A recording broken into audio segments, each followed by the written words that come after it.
Hi, it's Thursday evening. என்னடா அடிக்கடி food video, vlogs இந்த மாதிரி போட்டு போர் அடிச்சிருச்சு. ஸோ இன்றைக்கி எங்கள் வீட்டு கார்டன்ஸ் பற்றி தெரிஞ்சுக்கலாம்.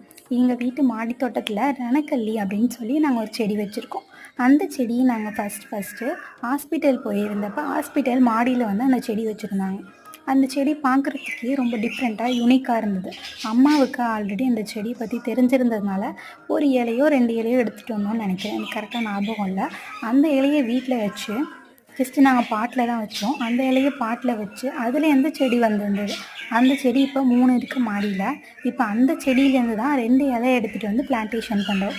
இந்த பிளான்டேஷனே ரொம்ப ஸ்பெஷலாக இருக்கும். என்னென்னா, அந்த இலையை ஜஸ்ட்டு மண்ணில் போட்டு மூடிட்டு தண்ணி ஊற்றினா போதும், அந்த இலையிலேருந்தே ஒரு 5 இல்லைன்னா 6 செடி வரும். இந்த மாதிரி யூனிக்கான செடியை பற்றி உங்களுக்கு தெரிஞ்சால் கமெண்ட் பண்ணுங்கள். ரணக்கல்லி செடியை பற்றி இப்போ தான் கேள்விப்படுறீங்கனாலும் எனக்கு கமெண்ட் பண்ணுங்கள். பாய்.